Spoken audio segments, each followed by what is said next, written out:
오 주여 보낼 만한 자를 보내소서라는 제목으로 함께 하나님의 말씀을 나누고자 합니다.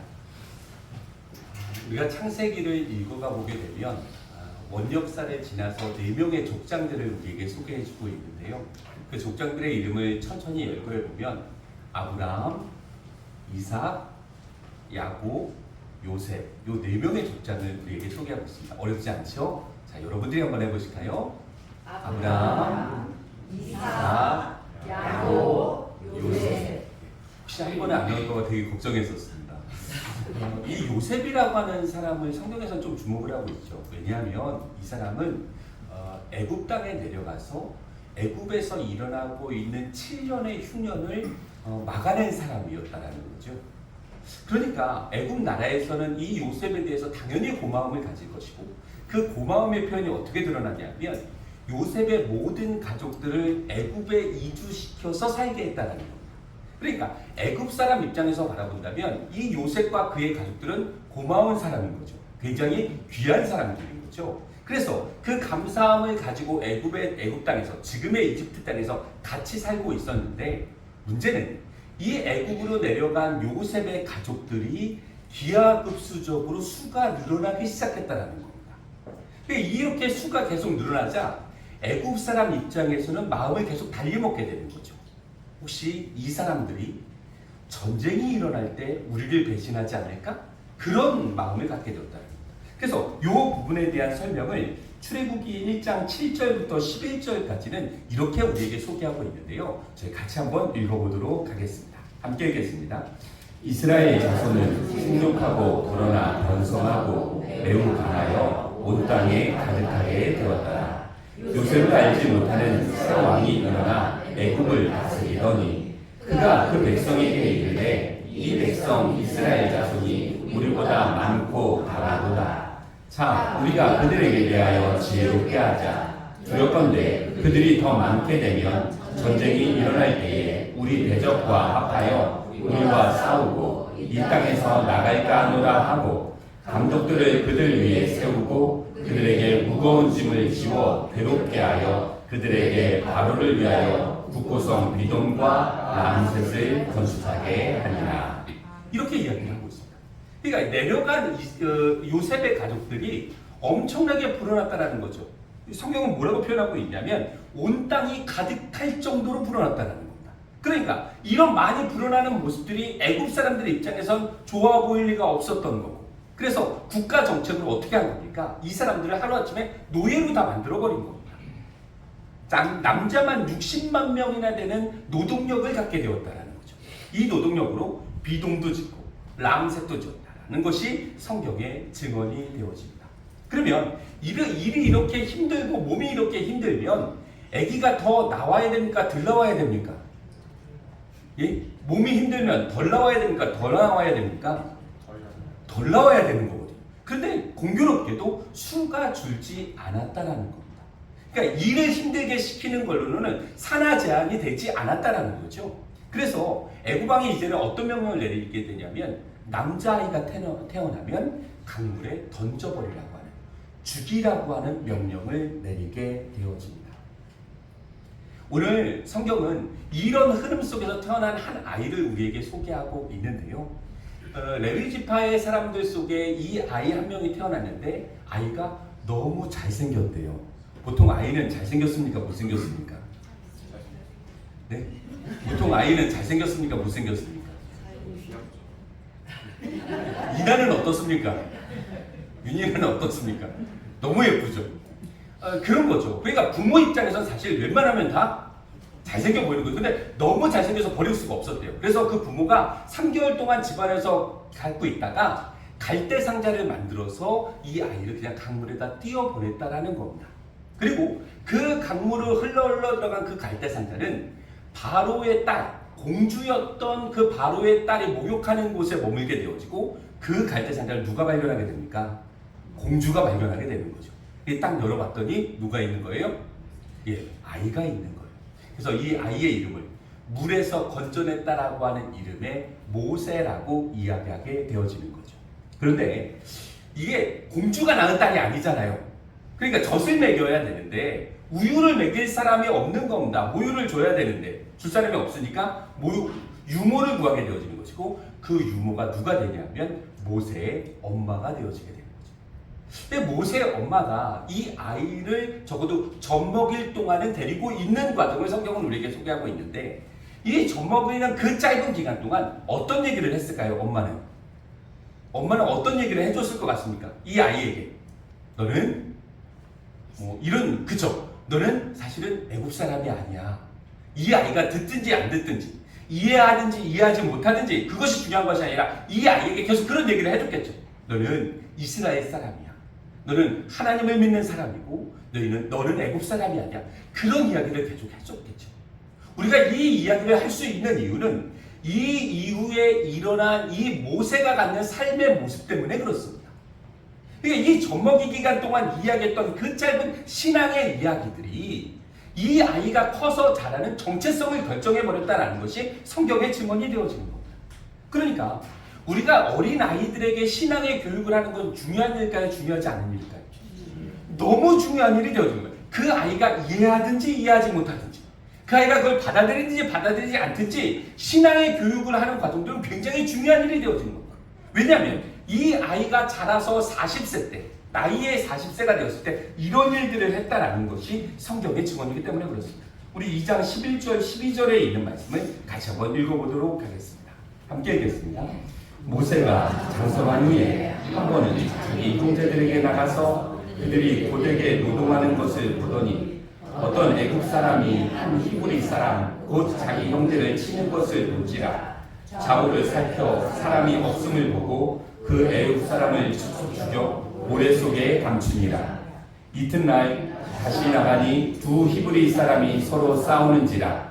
그 잘못한 사람에게 이르되 내가 어찌하여 동포를 치느냐 하매 그가 이르되 누가 너를 우리를 다스리는 자와 재판관으로 삼았느냐. 내가 애국 사람을 죽인 것처럼 나도 죽이려느냐. 모세가 두려워하여 이르되 일이 칼로 되었도다. 이렇게 이야기하고 있습니다. 그러니까 40살 때 어떤 일들을 하고 있었습니까? 자기의 동포들, 이스라엘 사람들이 애국 사람들에게 고난받는 모습들을 보면서 마음의 분노가 차올랐던 거죠. 그래서 그 분노를 어떻게 해소했습니까? 그 애국 병사들을 죽이게 되었다라는 것이 성경의 증언이 되어집니다. 그러면 여기까지만 놓고 생각해보면 모세는 사실은 이 사건을 통해서 사람들이 알아줄 거라고 생각했죠. 같이 고되게 노동하는 사람들, 이렇게 힘들게 어렵게 사는 사람들이 하나님께서 나를 통해서 너희를 구원해 줄 거야 라고 하는 사실을 알아주기를 바랬다라는 거죠. 그런데 공교롭게도 그 다음날 이스라엘 사람들이 싸우고 있었을 때 싸우지 말라고 모세가 말리자 그 중에 한 사람이 그렇게 이야기를 했다는 겁니다. 어제 애국 사람을 죽인 것처럼 나를 죽이려고 그러는 거야? 그렇게 따져 묻기 시작했다는 거죠. 그러니까 모세는 나는 너희들 편이야 라고 계속 이야기를 했는데 정작 그 이야기를 받아들이는 사람은 아무도 그렇게 생각하지 않았다는 겁니다.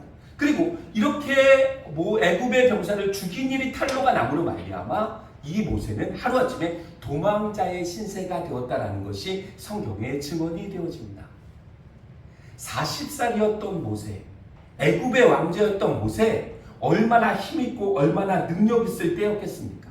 그런데 그 자기의 뜻대로 한번 애굽 사람들에게 이스라엘 사람들을 구원하려고 했을 때 그 일들이 이루어지지 않았다라는 겁니다. 그리고 도망친 모세는 80살까지 살게 되어지고 그 80살 안에 목동의 역할을 했다라는 것이 성경의 증언입니다. 자, 애굽의 왕자였을 때랑 목동이었을 때랑 누가 더 힘이 있을 때입니까? 당연히 애굽의 왕자였을 때가 힘이 더 있을 때 아니겠습니까? 이미 80세가 된 모세였는데 말입니다. 힘도 없고 권력도 없고 아무것도 가지지 않는 그 모세에게 오늘 본문 말씀은 하나님께서 찾아오셔서 이런 말씀을 하셨다라는 것이 성경의 증언이 되어집니다. 우리 3장 16절부터 18절까지 있는 말씀을 같이 한번 읽어보도록 하겠습니다. 함께 읽겠습니다. 너는 가서 이스라엘의 장로들을 모으고 그들에게 이르기를 여호와 너의 하나님 곧 아브라함과 이삭과 야곱의 하나님이 내게 내가 너희를 돌보아 너희가 애굽에서 당한 일을 확실히 보았노라. 내가 말하였거니와 내가 너희를 애굽의 고난 중에서 인도하여 내어 젖과 꿀이 흐르는 땅 곧 가나안 족속, 헷 족속, 아모리 족속, 브리스 족속, 히위 족속, 여부스 족속의 땅으로 올라가게 하리라 하셨다 하면 그들이 내 말을 들으리니 너는 그들의 장로들과 함께 애국 왕에게 이르기를 히브리 사람의 하나님 여호와께서 우리에게 임하셨은즉 우리가 우리 하나님 여호와께 제사를 드리려 하오니 사흘길쯤 광야로 가도록 허락하소서 하라. 하나님께서 80살 된 모세를 찾아오셨다라는 겁니다. 그리고 얘기하시는 거죠. 내가 너희들을 위해서 약속의 땅을 준비했고 그 약속의 땅으로 이스라엘 백성들을 이끌 텐데 이 일들을 너를 통해서 내가 하고 싶다라고 하나님께서 말씀하시는 겁니다. 자, 40살 때 모세가 이스라엘 백성들 출애굽에 대한 계획을 가졌을 때는 하나님께서 나타나셨습니까? 나타나지 않으셨습니까? 어떤 나타남도 없었습니다. 어떤 말씀도 하지 않으셨다는 거죠. 그런데 80살 된 모세에게 하나님이 찾아와서 말씀하시는 겁니다. 내가 출애굽할 텐데 나랑 이 일 한번 같이 해보자 라고 이야기를 하고 있는 것이죠. 그러면 모세 입장에서는 한다고 해야 됩니까? 하지 말아야 된다고 해야 됩니까? 여러분들이 만약에 모세 입장이라면 하신다고 얘기하겠습니까? 안 하신다고 얘기하겠습니까? 못한다고. 예. 여러 가지 이유가 있죠. 일단 나이가 너무 많습니다. 예. 그리고 권력도 없습니다. 지금 모세는 처가살이 하고 있었거든요. 그러니까 모세가 자기 소유라고 이야기할 수 있는 건 뭐밖에 없는 겁니까? 지팡이 하나밖에 없었다는 겁니다. 목자들이 양을 인도하는 지팡이 하나밖에 없는데 이 모세에게 하나님이 일하시자고 하니까 모세가 이런 반응을 보였다라는 것이 오늘 본문의 말씀이 되어집니다. 우리 4장 10절부터 13절까지 있는 말씀을 같이 읽겠습니다. 함께 읽겠습니다.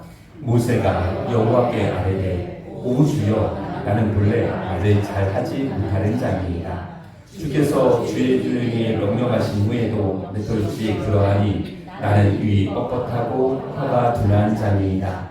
여호와께서 그에게 이르시되 누가 사람의 입을 지었느냐 누가 말 못하는 자나 못 듣는 자나 눈 밝은 자나 맹인이 되게 하였느냐 나 여호와가 아니냐 이제 가라 내가 내 입과 함께 있어서 할 말을 가르치리라. 모세가 이르되 오 주여 보낼 만한 자를 보내소서.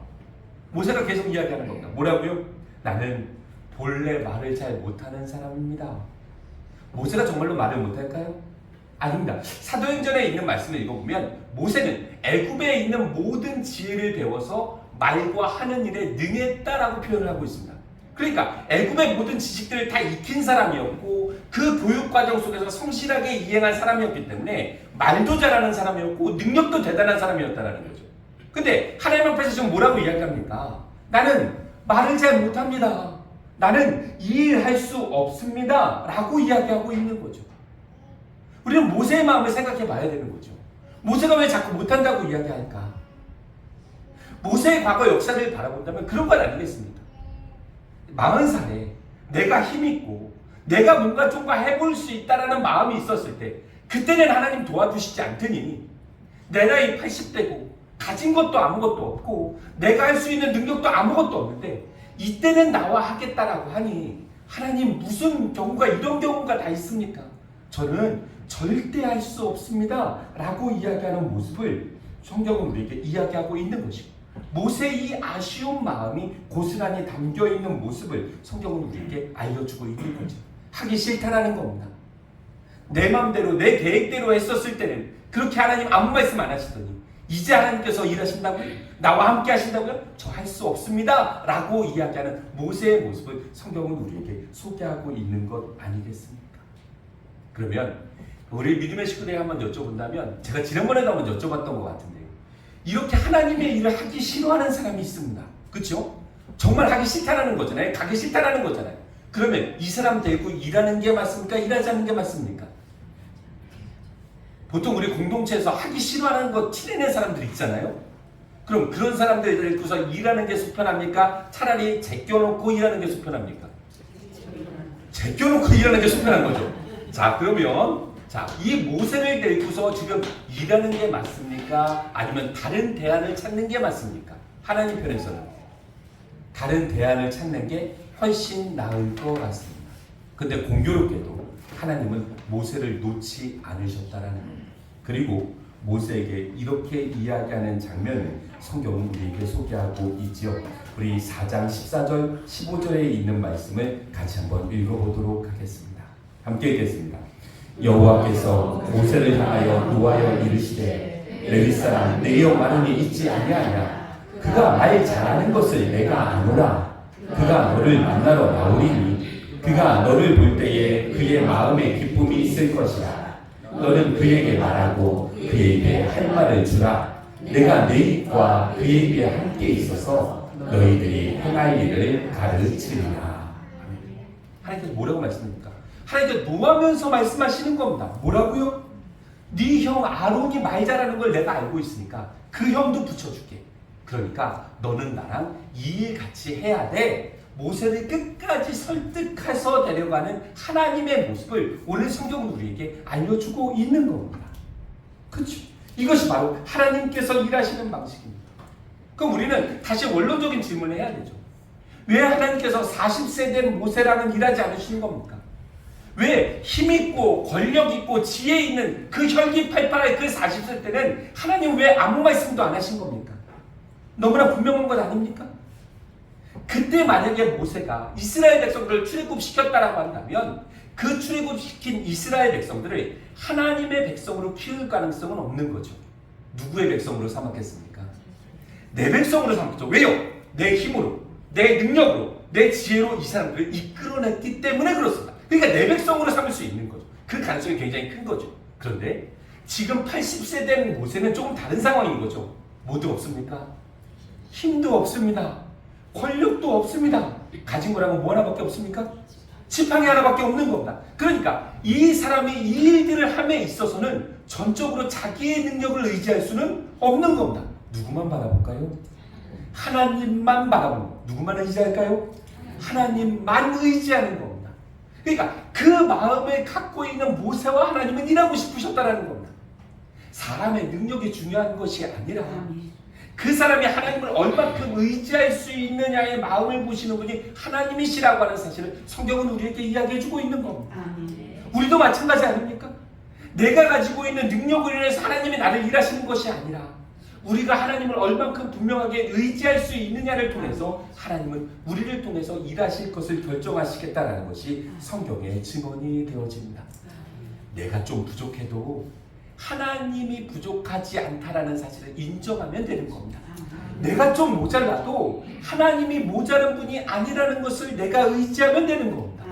그렇게 하나님은 그렇게 의지하는 사람들을 하나님은 들어 쓰시겠다는 것이 성경의 증언이 되어집니다.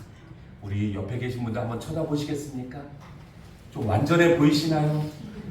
부족함이 없어 보이십니까? 많이 부족해 보이십니까? 그러면 분명한 거죠. 우리 옆에 있는 사람도 그 사람도 누가 쓰실 수 있는 겁니까? 하나님이 쓸 수 있는 겁니다.